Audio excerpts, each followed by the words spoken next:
Okay? And those who ran away from the civil war in Chad came into Darfur.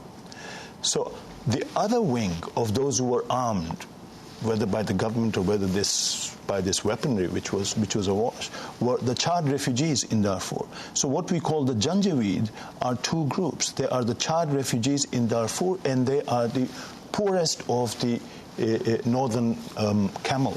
The pastoralists divide into two, the camel pastoralists and the cattle pastoralists. And the camel pastoralists, because the camel is the only game which will survive in the worst conditions, where even cattle will not survive, they are the poorest of the poor. So these are what are called the Janjaweed. I wanted to play a clip for you from John Prendergast. He is the senior advisor for the International Crisis Group, leader of the Save Darfur Coalition, has argued that genocide is occurring in Darfur, that the Sudanese government is trying to mask what's really happening. This policy of divide and conquer, which has been in place since the early part of this decade, had as its objective the creation of anarchy in Darfur. So when people take a snapshot today and see Darfur and go, my God, all these groups are fighting against each other, it seems like it's chaos, it's precisely what the government intended. Your response? We need to keep in mind, and John Prendergast needs to keep in mind, that the history of state-sponsored terrorism in that part of Africa begins with the U.S. providing a political umbrella to South Africa to create a state-sponsored terrorist movement in Mozambique, Renamo. And it is after a full decade of that impunity that others learn the experience. And Charles Taylor begins it in Liberia, and the Sudanese government begins it in the south. But this is the second thing, which builds on this history of political violence. The third thing is then is that when the rebel movements begin in 2003 in Darfur, the Khartoum government responds in the same way, which is it looks at the scene and it picks the weakest, the most vulnerable, the ones that they can bring under their wing.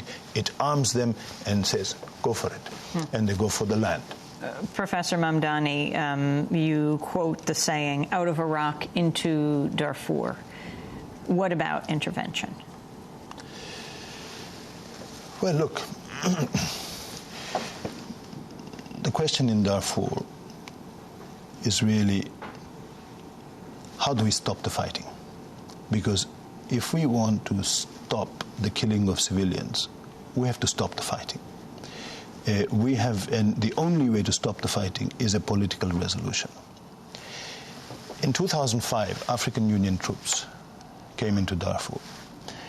I interviewed the Ghanaian general who was deputy to Dallaire in Rwanda and who is the chief of the UN nucleus force in Darfur. And he said to me that the African Union troops were spectacularly successful in 2005.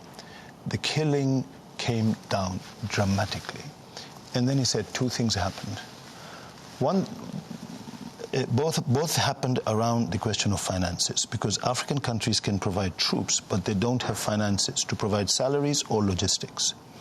So the first shift was around salaries. The salaries of African troops were being paid by the European Union, which paid them from an emergency fund, and it shifted the payment to quarterly payments.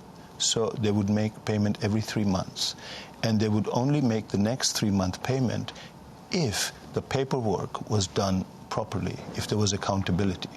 So as I speak now, African Union troops have not been paid for 4 months.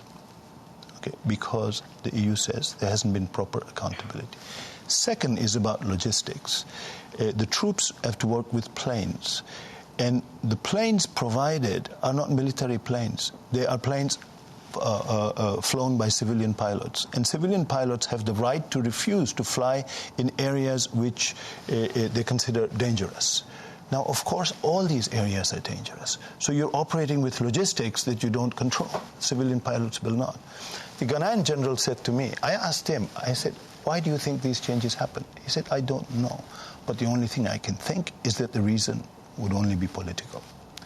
I had the same response when I heard President Bush's speech. Meaning to make the African Union troops ineffective. Ineffective, exactly. Because the contention has been over who has political control over the troops in Darfur.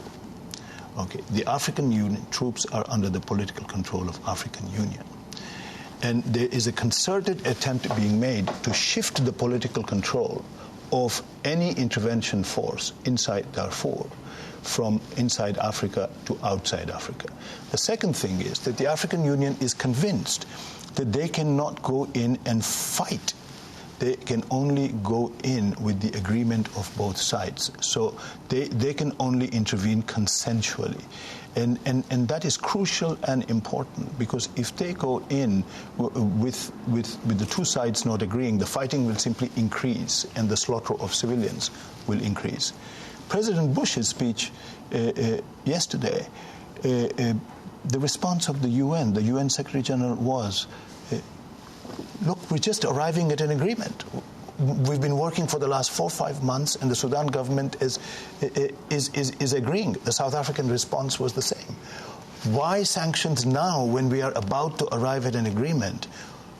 Any sane thinking person would think that intended or unintended, the consequence of these imposition of sanctions is to torpedo that process on the ground. And that process is the political process, which is absolutely vital to stopping the fighting. You mentioned Congo. What about the comparison of the conflicts and the attention given to each? Well, no two comparisons are exactly alike, of course. We know that. But to the extent that numbers are being highlighted, the numbers are huge in Congo. The Congo estimates are 4 million plus over several years. The Darfur estimates go from 200 to 400,000. So why no concern about Congo? Congo involves, again, multiple causes, like Darfur. It's a huge place. But in Kivu province, where I have been, the conflict has been very Darfur-like, in the sense that you've had proxies being fed from the outside, the Hema and the Lendu. You have the recruitment of child soldiers.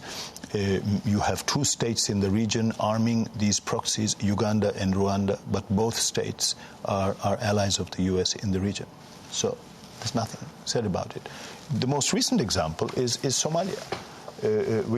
We can see that the civilian suffering is going up dramatically in Somalia since the Ethiopian intervention force. And we know that the Ethiopian intervention force had at least the blessings of the U.S., if not more than that. I'm not privy to the information. And nothing's being said about it. So one arrives back at the question, what is the politics around it? And I'm struck by the innocence of those who are part of the Save Darfur, of the foot soldiers in the Save Darfur coalition, not the leadership, simply because this is not discussed. Let me tell you, when I went to Sudan, in Khartoum, I had interviews with UN, the humanitarian officer, the political officer, etc. And I asked them, I said, what assistance does the Save Darfur coalition give?